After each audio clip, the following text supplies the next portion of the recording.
David is a 35-year-old, a production engineer. Handsome, yet with a calm demeanor.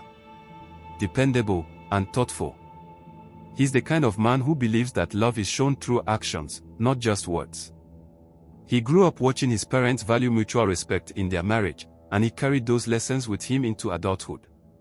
Simi, on the other hand, is a 31-year-old lawyer, intelligent, beautiful, charming in her own way, and David had fallen hard for her.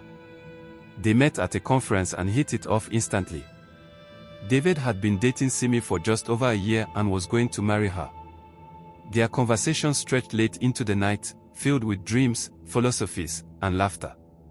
It felt like fate had finally dealt him the right hand. From the start, Simi had been clear about her values. She came from a family with strong traditional beliefs, and one of those beliefs was that a woman only took on certain roles, like cooking, cleaning, or washing clothes, after marriage. Until then, she said, she was not expected to act like a wife. Simi insisted it was not out of laziness or pride, but principle.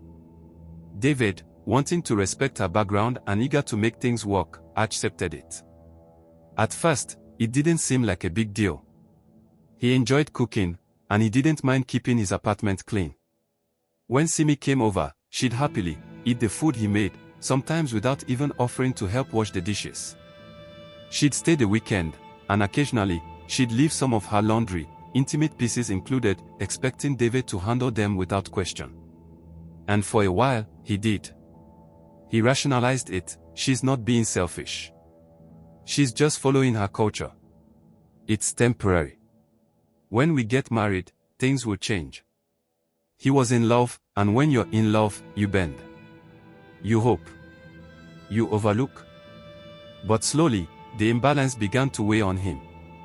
It wasn't just about chores or laundry. It was the one-sided effort. The lack of reciprocity. He noticed that Simi never really asked how his day went. When he was sick, she didn't offer to cook or bring him anything. She was affectionate, sure, but only when it was convenient. Emotionally, the relationship had started to feel like a transaction, and he was the only one paying. The breaking point came on an ordinary Sunday afternoon.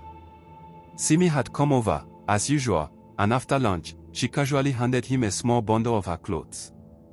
Delicate items wrapped up in a scarf, and said, "Babe, can you wash these for me? I want them cleaned before I travel next week." David looked at the bundle in his hands, then at her. Something in him shifted. "No," he said quietly. Simi blinked. Surprised. "What?" "I said no.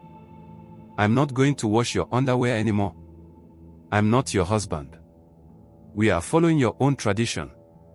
Or have you forgotten?"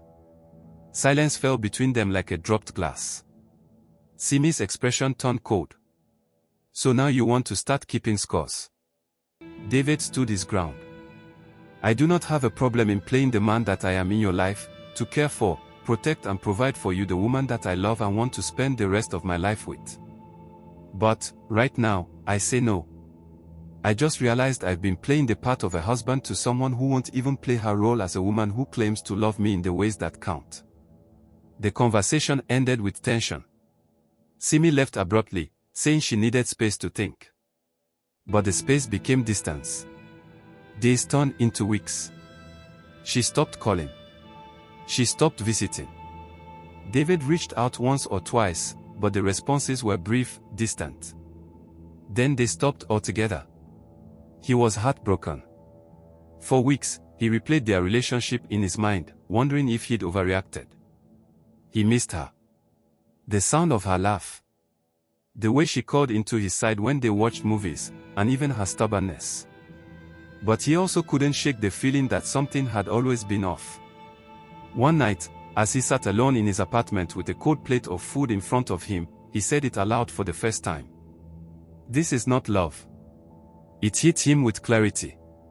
Love isn't just affection or attraction, it's mutual care. It's reciprocity. It's about showing up for each other, and not expecting only one person to carry the weight of a relationship alone. And with that realization, David felt something in him settle. The pain was still there, but the confusion was gone. He had loved her, yes. When two people truly love each other, love is not one-sided. It is selfless. He stood up, cleared his plate, and washed it himself, not out of obligation or expectation, but because that was who he was. And next time, he promised himself, he'd choose someone who gave as much as she received. Someone who understood that love isn't just what you say, it's what you do.